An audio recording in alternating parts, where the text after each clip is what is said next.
Good morning. It is Thursday, December 16th. Welcome into the Morning Medical Update. Thank you for joining us right here on Facebook and our YouTube channel. Today, we have seen the impact COVID is having on our daily lives. But what about kids and teens? Their lives changed drastically, just like the rest of us.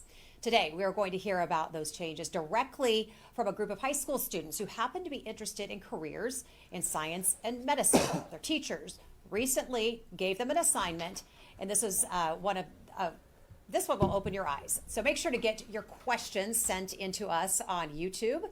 And you're right there on the Medical News Network. You can find links to those right here on your screen. Our Chief Medical Officer, Dr. Steve Stites, is also here with us to answer those questions. Good morning to you. Good morning, ma'am. How are you? Sir, I'm very good. Thank you very much. Good. Dr. Hawkinson is going to join us here in just a moment, but you have some numbers for us. Yeah, it's and Hawkeye will have them, but I got them right here. We have 45 active infections. That's up. We are on a steep climb now. Total of number 71, 12 ICU patients, 7 ventilators. 4 of those patients are fully vaccinated.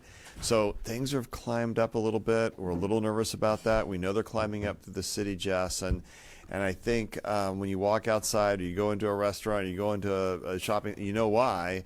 There's no masking. It's like there's no infection out there. And just to say, we know there's a lot of influenza right now, a lot of para-influenza, which is a different virus, a lot of rhinovirus, which causes a lot of the common colds, a lot of regular coronavirus, and a whole lot of COVID going on. And now we have Omicron in Kansas and Missouri. So we also know that we talked yesterday about this, that 13% of the cases in New York and New Jersey are now Omicron. The numbers are rising rapidly. So I think it's a big deal. A couple of big pieces of news coming out, though. There always is in this cycle. You got it for us. One thing, Dr. Fauci is pointing out that you probably don't need to pivot what's in the vaccine as long as you get your booster. So the really important note to everyone out there, make sure you get your booster because it does make a difference. It really helps us around Omicron. The other big news that is coming out, that AstraZeneca drug, which is an antibody drug given prophylactically for COVID. Now think about that. So far we've used monoclonal antibody therapy if you get sick.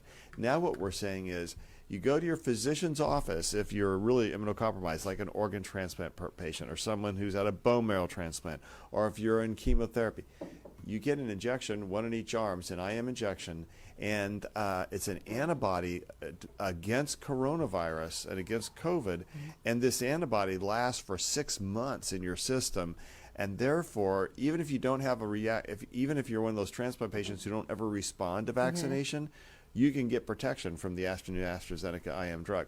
That's a really big deal. You get it in your doctor's office. We have to get it distributed. It's just gotten its early use authorization, so we're pretty excited about that. We're still pretty excited about Paxlovid. I think that looks like a really good step forward. So there's hope on the horizon, but infection control is what we need right now, Hawk. That is just so important. Of all the things we could talk about, it still comes back to masking, socially distancing, getting your vaccination, including your booster. Yeah, absolutely. We know the things that protect us, and now, we had been saying it certainly that we anticipated and believed that the vaccines would still confer immunity even to Omicron. We know some of those properties of the virus haven't changed. Dr. Fauci, I think, kind of reiterated that yesterday when he talked about that specifically, just as you mentioned. And we do understand that there are, government level or leadership level decisions that are made to not do masking or not worry about distancing or those non-pharmaceutical interventions. I think we need to say those are decisions that are not informed by the science and the data. And that we know that individual institutions and private institutions can do the best things for their employees, for their clients, for their students. We know that masking works. We have seen it. It has been proven. We have shown it. And so those things can be instituted at those local levels and those institution levels. Yeah, I couldn't agree more. And we stand in our lane all the time, and we're not going to try and tell politicians what to do politically because they have to deal with a lot of questions we don't. Yep. But we can tell you medically what is the right thing to do. There is no question about it. And people still try and talk about masking doesn't work or all that. Well, come on. Always have to look at the data. You pointed out the other day that STAR article where they demonstrated every time we take our masks, we get a surge. And now the weather's going to finally start turning cold. Although, last night was just surreal. But weather's starting to turn cold. People are going back indoors. and they don't have masks on. They're acting like it was the day before yesterday, and I think that's going to see. We're going to continue to see the big surge, and as you know, Jess, we're going to talk a lot about that tomorrow. I was just going to ask you about that. We're going to talk about it at the end of the show, but let's tell folks who are watching now what to expect tomorrow morning. We're changing things up and bringing in some special guests. We are. Chief medical officers from every hospital are going to be here. We've invited political leaders. We've invited elected officials to be a part of this program. We need to tell the story. Your hospitals are busy. In Topeka at St. Francis, we've had to cut the elective joint surgeries by half because we don't have enough beds. I mean, we're back at the peak of the crisis again, and we've had 2 other times where it approached this severity, and this is our really 3rd big wave. Now, it's a 4th or 5th wave overall, but the ones where we were in danger, hospitals are in danger, and not just if you have COVID. The problem is that when you get to where we are today, what it means is if you have other time-sensitive diagnoses like a stroke or heart attack, or if you're a trauma patient, your care can be delayed. And delayed care can mean, much worse outcomes or death. Suddenly you're taking heart attacks back to where I was a resident, and all we could do is give people morphine and a prayer and some nitroglycerin because we didn't have any other therapy. And now when you don't get in, you can't get the heart cath, you can't get your vessels reopened, or you can't get the same thing, the stroke intervention. Your stroke goes on to be worse. We're out of capacity across our community, and what that means is, especially as employees get sick because Omicron and Delta are both here now, but especially the Delta wave continues, we're just going to be out of staff and et cetera, and so that means people are going to run out of time. And the only way for us to get our arms around this is to bend the curve. The only way to bend the curve is to follow the rules of infection control. So we're going to talk about that again to our whole community tomorrow. It's a really important program. We hope all our viewers tune in. We're trying to have some time for questions, but you're going to hear from every CMO in their city, or just about every CMO in the city, and they're all going to tell you the same story. And that report is going to start right here at 8 o'clock tomorrow in lieu of MMU. But like Dr. Stites said, we're going to take reporter questions if we can, and we'll get to community questions. But the idea is we want people to spread the word. So if you've been trying to reach people in your community who you work with, your friends and family, and you want them to hear this message and all the same message coming from everyone, tune in tomorrow at 8. Before we get to our conversation, our students today, do we have any reporter questions on the line? Okay, don't hear anybody. All right, let's move on. We're going to get to community questions in just a few moments. Now, for most students, school isn't just about the academics. It's about social interactions and friendships and connections. Many friendships start just by sitting next to each other in class. Groups of friends eat lunch together every day. They hang in the hallways in the classrooms of their schools. Young people are exposed to a variety of different cultures and perspective and ways of living that may be different than their own. So joining us to talk today, it's about a school project that focuses on the impact of COVID and what impact it has had on our teenagers. Jonna Geist, she is a teacher of biomedical sciences at Pleasant Hill High School. And we are also joined by 3 of her senior students, Kelly Faust, Morgan Lassiter, and Isabel Bacon. Let's start with you, Jonna. Good morning to you. Thank you so much for bringing your students into the classroom early today. Tell us just first of all about your class, and then I want to hear more about this project. Great. Good morning. Thank you for having us. Our biomedical science program here is a 4-year program. These students come in as freshmen, and in the first year they get a very broad overview of biomedical sciences, and this is their introduction to the curriculum of human biology. Then as they move through the next 3 years, it gets a little more intense. We move into interactions between human body systems. They get into medical interventions. They start looking at diagnostics, clinical care, emergency care, until they get to where these girls are as seniors, and they get a capstone assignment where they get to start exploring the careers that they're interested in and really start seeing which direction they can go in their next step in college and on to graduate school, and then finally into hopefully their healthcare career or whatever ends up being their focus. So tell us, Jonna, what was the idea behind this project? Tell us what the project was and how it came about. Well, the project was an opportunity. These kiddos get a lot of their information from social media. This is their main source for news and what's going on in the world around them. And they do get shamed a little bit for that because of the influence in politics and personal opinion. So the science classroom is an opportunity for them to get information that's not diluted or convoluted by those outside sources. So that's what we did. We brought in information. We did the science. We reached out to experts at University of Kansas Hospital, and we gave them basically pure information. They learned about the virus. They learned about its structure. They did the epidemiology. They talked about treatments, and basically as new information came in, it was presented to them. And then I let them decide how to process that information.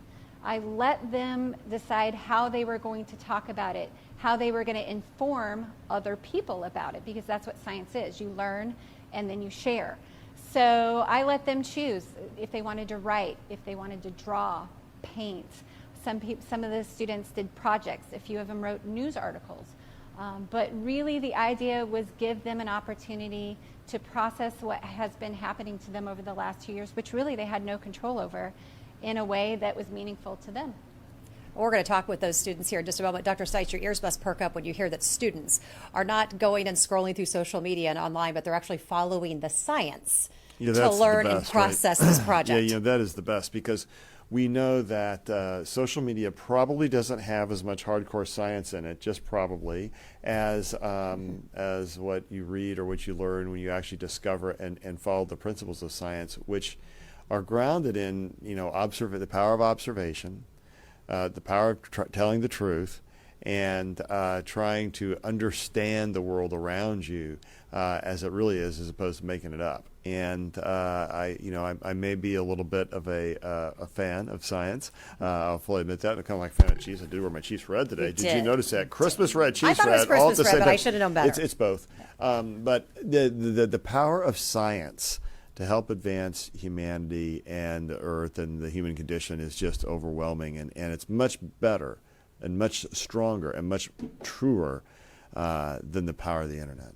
All right, so let's start with Kylie. Kylie, you plan to study dermatology in college. What did you think when you were given this project by Mrs. Geis? Tell us about that. When Ms. Geis first assigned us this project, I kind of recently just went back to the first when COVID started, and I just thought of how in the dark I felt and not really knowing what to expect, especially not going into 2022 still with COVID when it started in 2020. It's just crazy to think how long we've been through it and not really hear insight on anybody's experiences. So I think Ms. Geis gave us a great opportunity for each of us to share our experiences and how COVID has impacted our lives, because I think for most of us it will have such a significance throughout our lives. So you showed your thoughts and feelings through art. Can you tell us about your piece of art that you created? And we're going to show it too.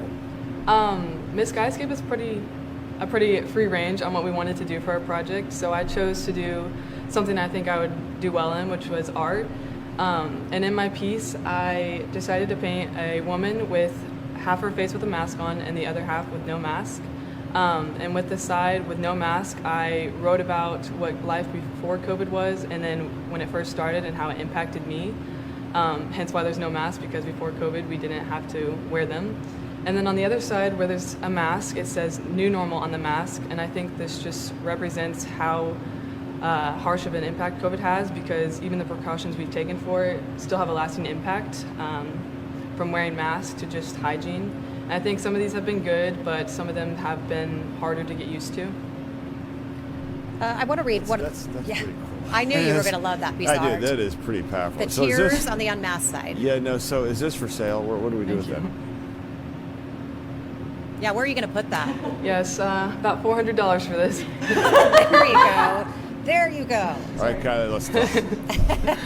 All right, I'm going to hook you up, Kylie. Tell me, Kylie, I want to read a quote that was on your project, on your piece of art here in just a moment. But just how has the pandemic affected you personally? What can you remember as one of the points where you thought, wow, this is different? Well, I feel like COVID has really affected me a bit more negatively than positively. But at first, I feel like I was more relieved because it was said to be just a 2-week break, and at the time, I kind of was stressed out with school, so I thought that'd be a nice time to just relieve some stress. But that was not the case, and COVID started to prolong more into the year. And I think this made it hard for me to keep a positive outlook, because it was just thing after thing was being taken away, from not being able to go to school, not being able to go to dance or trips or anything, actually. It was like the timeline for COVID just kept getting longer and longer, and I feel like for me that made it hard for me to have hope for the future. I think that hit my mental health hard too, because all I really could do was stay home with my thoughts and just feel alone, because we couldn't go out with our friends. Everything was pretty much shut down, so there wasn't much to do. Yeah, what you said, we have lived with COVID for the past 2 years now, and it has affected many aspects of life tremendously, specifically in our healthcare, economics, and socials. But we have learned to adapt and overcome the struggles in order to create a new sense of normalcy. I want to jump, Morgan, I'm going to come back to you. I want to get to Isabel, and Dr. Stites, I'll have you kind of ask her a little bit about her project. She's going to become a radiology technician, and she's been accepted to Mizzou. Oh, that's awesome. Let's work on this for just one thing, because Isabel, if you're going to go to Mizzou, we're going to work on this right now. By the way, Missouri had a great signing class in college football. MIZ. Hello, MIZ. This is part of your education. MIZ. You say. ZOU. Okay, there we go. Thank you. That's all right. She's going to get it. No, you're there. Now listen, I grew up a tiger. I'm now also a jayhawk. There's a very rare bird. It's called the tiger hawk, and some of us can cheer for both. That's right. I got mad at Mizzou when they went to the SEC. I'm still not quite over it, but I know how to do it. Say MIZZOU. It's an awesome cheer. Okay. And Isabel, you'll be doing that a lot next year. Way to go. So I want to just talk to her a little bit about how the pandemic affected her. Tell us a little bit about that, Isabel, excuse me. So a big change was like schooling. My family are both my parents are teachers, and so going from like an 8-hour workday to a 10-hour workday, and they're both coaches, so that turned into a 12-hour workday. It just I was left alone with my sister a lot. I didn't get to see my parents a lot. So I kind of tore our family a bit. We never got to see each other or have those conversations. So yeah. I want to ask you about something. You said in your project, and I want to hear more about your project, but one of your quotes was March 16th, 2020. I was on my way to get my driver's license. My 16th birthday had been the day before. I had heard about the spread of COVID-19, but never thought it would come so quickly. I heard my mom sigh as I looked over to see the despair in her face. She had told me that the school had decided to shut down for 2 weeks due to COVID. So quite a range of emotions. You were on your way to do something really fun and exciting, a big milestone, and it got sidelined due to COVID.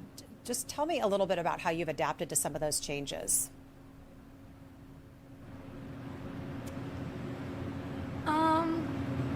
Honestly, I'm still adapting today. It's a lot. I'm a very,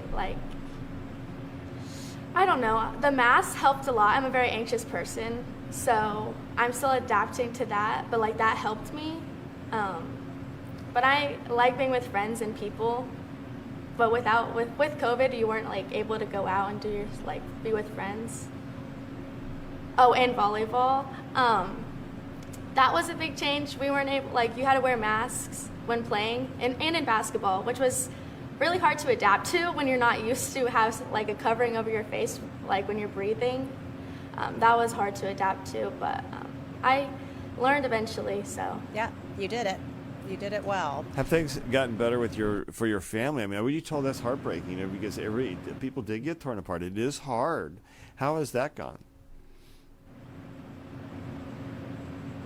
Luckily, it's gotten better with this year. We went back to our normal schedule. My dad is my basketball coach, so it's better to see him while he's coaching. But my mom, I still don't get to see her a lot. But my dad teaches here, so that's better. So yeah. Tell us a little bit more about your project. What did you learn from it? What did you get from it? How did it help you? It helped me a lot I just was able to express myself. I feel once COVID started, we all just kind of separated, like we never united and just like told our stories, and I felt like I was able to finally express how I felt about it and my feelings, and just I was able to get my story out there. You also wrote, change, sometimes it can be good, other times not so much. As I wrap up this memoir, I realize how much I have changed, how much my life has changed because of this pandemic. And while it may have been hard, I am ultimately grateful for this experience and that we were able to become educated and help others so quickly. That's awesome. Pretty darn insightful. Well, that's pretty darn good, Isabel. Well done. You will make a great tiger. Okay, let's get to Morgan. Accepted into physician's Thank you. assistants. Morgan was accepted into the physician's assistants program at Park University. Congratulations to you. Tell us how this pandemic has affected you. Thank you. Personally, I haven't gotten sick, and neither has my close family members, but I know some family friends have been affected by it, and just seeing what they had to go through really took a toll on me and my family. We were seeing the effects that how everyone is truly affected differently by the virus. So just seeing that really made me more nervous for the future to see how it's going to keep progressing. Tell us about your project. I wrote a personal narrative. So when Miss Geis told us we could do this project, she kind of just gave us free range. We could do whatever and express it however we wanted. And my strongest subject is writing, so I thought I should write a personal narrative over it.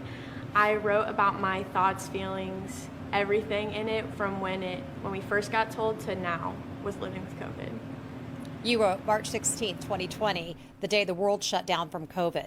COVID-19 has not affected my life physically, but has changed it drastically. Tell me about that.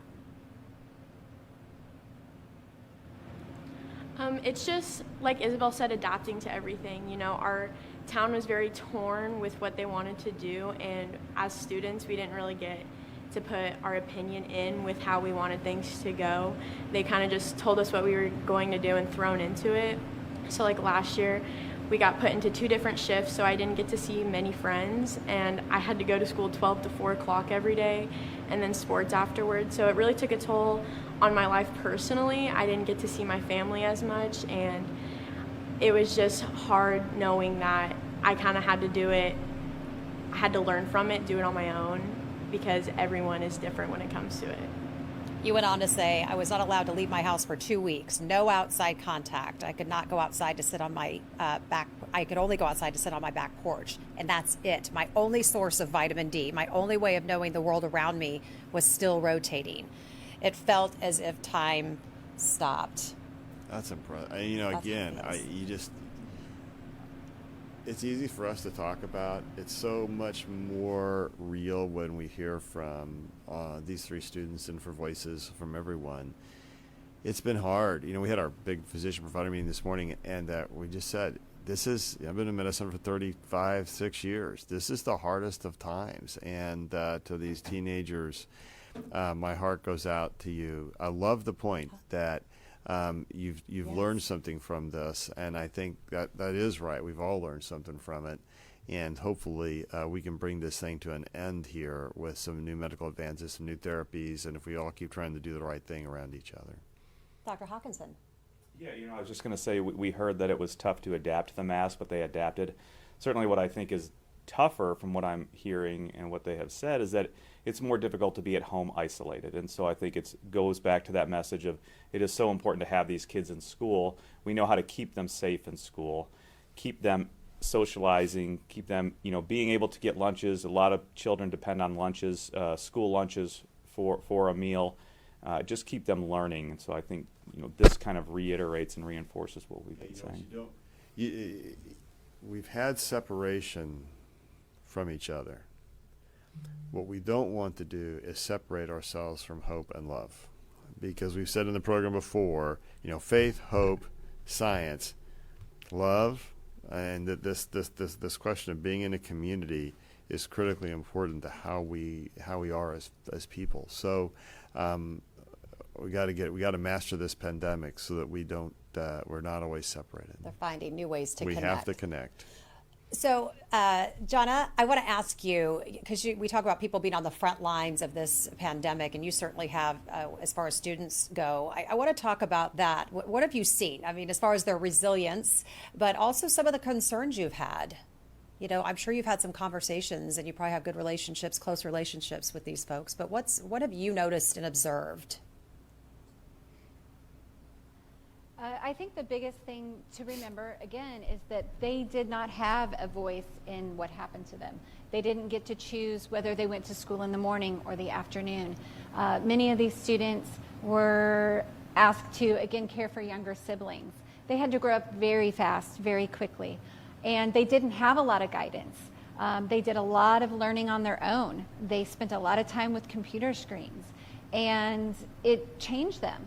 And it changed them all in a different way. And I think it's really important as these kids go out into the world to get jobs, to interview, that the people in the industries they need them. They need these young voices and these sharp minds, but they need to understand that the soft skills that you get from working together and learning together still need a little work. And that's one of my concerns, is that these guys get a little bit of grace and understand that, again, they've been isolated and all their interactions have been digital for almost 2 years now. So take the time to give them a little extra when they're interviewing and when they're training and talking, and help them develop those skills to interact personally again.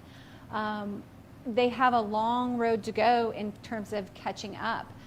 They didn't even finish school 2 years ago. Last year was not... it wasn't the rigor and the level that they needed, but they still got through it, and they did persevere, and they endured. And some of them came out stronger, and some of them came out with a little bit of issues with confidence and anxiety. And I really hope that, you know, the communities embrace them and understand that they have come through a lot. And again, many of them with no voice, with no support, and not intentionally, but it was just the world we were living in. Parents still had to go to work. You know, they couldn't quit their job and stay home with their students. We had to separate the kids, so they couldn't be here all day for us to give them as much support as they needed. So just, you know, they're going to need some grace, and they're going to need some support, and they need people to come to rally behind them and help them get caught up. Great insight, Jonna. Thank you so much. We're going to get to some community questions. We've got, as you can imagine, a bunch about COVID. But if you four will hang tight, we may have some community questions for you as well. Deb has a question. Dr. Hawkinson, how long do vaccinated people need to wait before their booster? While waiting for the booster, do they have protection against Omicron? Yeah, certainly we believe you have protection. The best, most recent data would suggest you have protection. Dr. Fauci said yesterday, you still have protection. We don't need to pivot the current vaccines at this point in time for Omicron.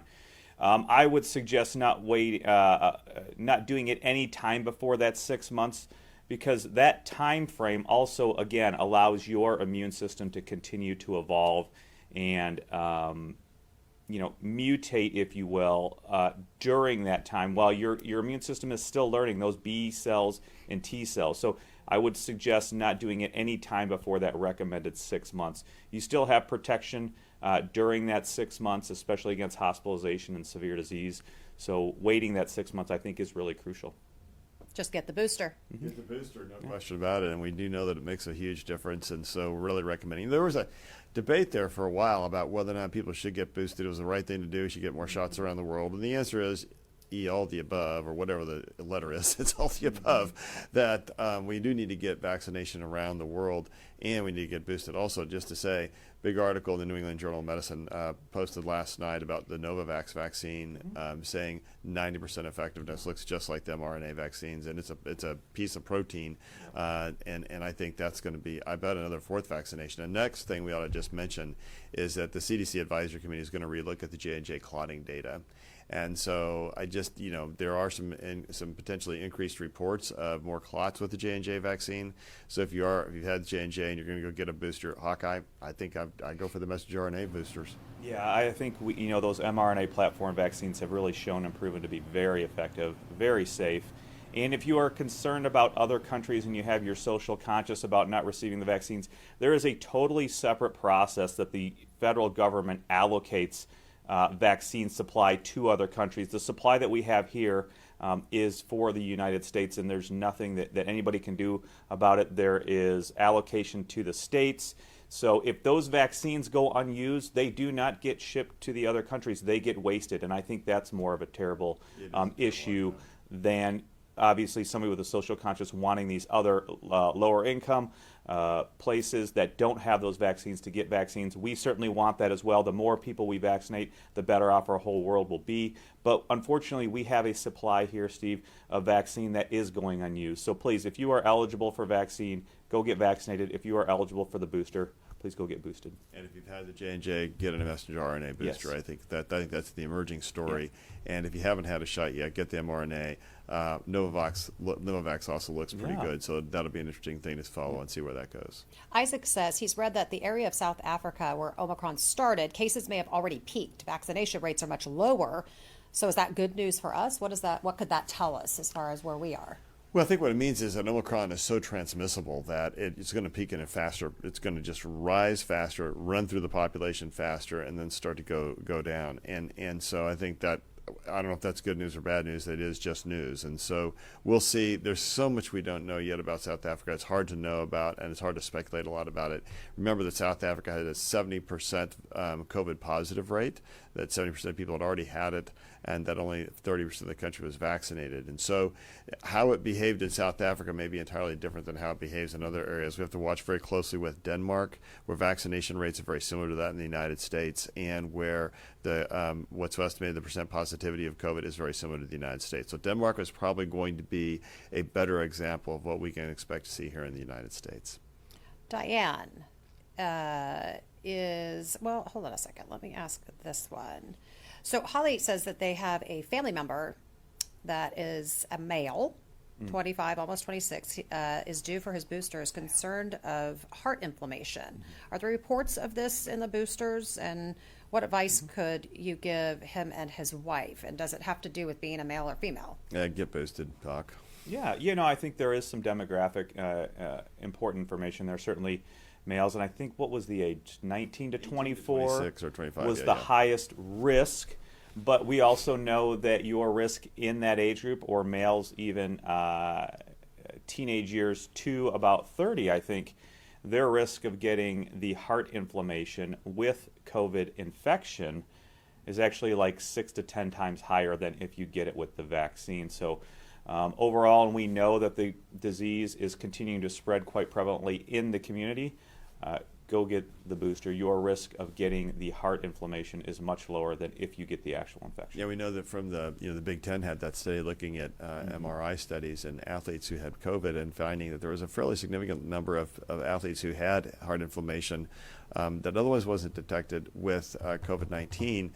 But the key is that people still get better. Vaccination, the amount of inflammation is markedly less than it is with COVID-19. So if you want to make a choice, especially with the arrival of Omicron, really getting vaccinated is far, far safer. Whereas there have been a few deaths, I think there have been 9 reported deaths now from vaccination in the U.S. with the J&J vaccine and the risk of even getting the clotting disorder is about 100,000 to 1. So it's very low odds, and the risk of dying from it is markedly lower than that. But nevertheless, those odds are that's just not even. I mean, the messenger RNA vaccines are just so darn safe that even if you get a little bit of heart inflammation, you're going to do fine. Judy wants to know, question for the docs. My daughter had the J&J vaccine and felt horrible for 24 hours. Now I'm having a hard time selling her on getting the mRNA booster because she's afraid she's going to have these bad effects again. I'm trying to convince her that it's a different vaccine. Well, it's a different vaccine. You may still have the effect, and we're not going to minimize that. And I had the second messenger RNA vaccine, and with the Moderna, and I felt terrible, man. I was wiped out for 24 hours. But the next day I was fine. And the good news is I was protected. And I think that's the thing to sell. Those side effects, they are self-limited, and they're going to end. But they're also going to help you end COVID, Hawk. Yeah, I completely agree. I think we know, and it's well documented, that a large proportion of people will have those transient or short-lived effects. Some people may not get any. My younger children did not get any effects whatsoever, We know it varies. It is heterogeneous. It is different between individuals and populations. Most of the symptoms are arm pain. Some people will get fevers and chills, but to your point, Steve, it's transient. It's very short-lived. You will get over it. But you can take comfort in the fact that knowing that you will have protection, and there is also data to show and suggest that you will have a reduced chance of spreading it to others, especially if those other people are vaccinated. So important. And just to say, I had my COVID booster and I was just fine. So, Yeah. I was much worse after my second shot than after the booster. So maybe this person would have it. But at the end of the day, Still got to get it. go get it. Because if you want to stay safe and you want to keep the people around you safe. You know what? Schedule it for your last day of work when you don't have to work for the next couple days or something like that. Schedule it for a Friday if you want. Schedule it if you want to be home watching the Chiefs or watching the bowl games so that you can stay home the next day and use that as an excuse. But just take comfort in the fact that you know that you will be protected, and you will be protecting others as well. Okay, Isaac, curious about wastewater testing in the Kansas City area. Have they found Omicron? You know, we looked for that yesterday. And I've not seen any reports of Omicron in wastewater testing. I know there was a case of Omicron out in Kansas. There's been some in Missouri. It's coming. I mean, whether it's here now or here's what I think it's already in the community. We just haven't found it yet. But I suspect it will make its presence known over the next 1 to 2 weeks, and we'll see it in wastewater. By the way, the wastewater testing around COVID-19 still does show predominantly Delta. It's still at an incredibly high level, some of the highest levels we've seen throughout the pandemic. Linda, curious, if a non-vaccinated person gets COVID and a vaccinated person gets COVID, is there a risk of the non-vaccinated person spreading a stronger strain than the vaccinated person? No, the strain you spread is the same strain. Remember that the vaccinations were always meant to protect against severe illness and death. Think about influenza. You can still get influenza, but you don't die from it. You can still get polio, you just don't get the disease from it because you've had the polio vaccine. And so what the vaccinations usually have just reduced the risk of severe illness and death. With the original strain, it appeared that vaccination also helped prevent you from getting the disease, which is really remarkable. It also, remember that the vaccinated population is 6 times or 5 times less likely to get Delta than the unvaccinated population in a similar exposure. So vaccination still protects you even against getting Delta. We don't know what's going to be true about Omicron around that yet. I suspect it will help reduce the risk of Omicron, but Omicron is incredibly transmissible. Hopefully the evidence holds out that it's less severe. But I think that vaccination in this situation, Hawkeye, I don't think it makes any difference about this. It doesn't change. It doesn't make one virus more powerful than the other. It's all the same Delta variant right now in our community by and large. Yeah, certainly. And again, that other article I alluded to, now that was taken, probably during Alpha or early Delta, which again did show that vaccinated people did have a decreased spread of the disease. Will you create a stronger variant or strain? If you're non-immunocompromised, more than likely not, and no. If you're immune suppressed, the problem that we continue to be concerned with is that you won't really be able to control the virus very well. In that way, it can have mutations. It can have those amino acid substitutions and spike if you have a prolonged continued viral replication stage. But overall, I think, Steve, you're exactly right. The bottom line is no. A couple more questions, and we're going to get to some final thoughts. Joanne, curious if the treatment is the same for all variants.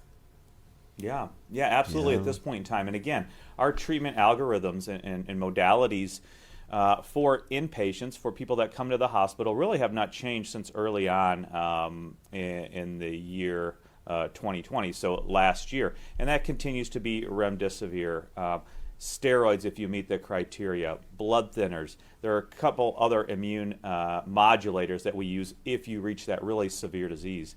If you're an outpatient, it continues to be monoclonal antibodies. If you're at high risk of hospitalization, we are learning more about the effect of the monoclonal antibodies and how much activity they have towards Omicron. But it also, otherwise, those are really the main treatment modalities. Now, we are hoping that there will be the oral pills that will be available soon.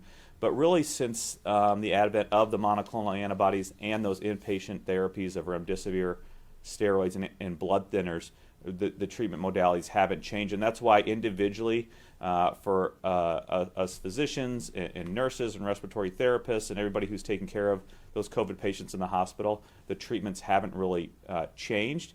And they haven't changed based on any of the variants. So we don't really always know, is this Delta, is this Omicron, is this Alpha? It doesn't really matter because all the treatments are the same. This question pops up daily, so let's just address it before we head out today. About Isaac's just curious, it's basketball season. What do we feel about these big arenas, indoors versus outdoors, packed spaces, not packed spaces? Has that conversation changed? Yeah, I'm nervous. Yeah, I'll be honest. I'm a little nervous about indoor stuff without masks, and so I'm nervous. There's a lot of folks, I think, as we see more and more community spread right now, the Delta variant, and knowing that Omicron is coming our way, it makes me nervous, Hawkeye. So I'm not super happy about a lot of packed indoor events. Yeah, I would agree. But remember, you as a spectator, an individual, you are always welcome to wear the mask. They should be highly encouraged in those areas as an individual. You can continue to do that. We know that just those people, especially if they're vaccinated, wearing masks do have a reduced chance of infection. So I think that is very important. All right, let's get to our final thoughts. And Jonna, I want to start with you out there with your students. First of all, just thank you for sharing them with us. Thank you for giving them this assignment so that we could all learn from it and get their viewpoints. Always so insightful, and we appreciate it. Just what are your final thoughts, Jonna? What do you want us to know? Well, first, just thank you for having us, and thank you so much for giving them an opportunity to tell their stories.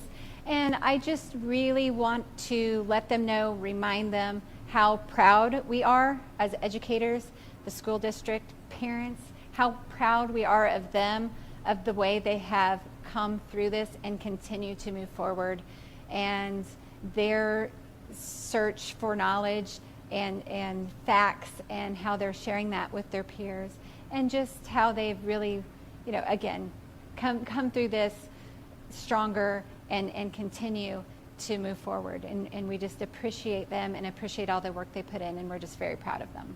And Dr. Stites, what is your message to these budding medical professions? First of all, I'm proud of what you've said. I love your art, and I love your words and the message you've given us today. Thank you for that. And we welcome you into the medical profession and the health professions, and look forward to your being a part of that. Healthcare is a great career. I mean, I've dabbled in some other things. It's still my favorite thing to do is sit in the room with the patient and visit. And I will just say to you that it is one of the most rewarding things you can ever do, because you get to work in both science and humanity at the same time and help people through science. It's just the best. And so thank you for what you're doing, and thank you for enduring with us. Dr. Hawkinson, your final thoughts today. Yeah, I think it's so important listening to these young people and understanding just how much they are needed to be in school, because we need them coming up and adding to our knowledge and helping us. We know it's important for them, for their own health, emotional and physical health, to be in school. We know the way to protect people in schools and help keep kids in schools, and that is continuing to understand the high-risk situations, and that masking helps and distancing helps.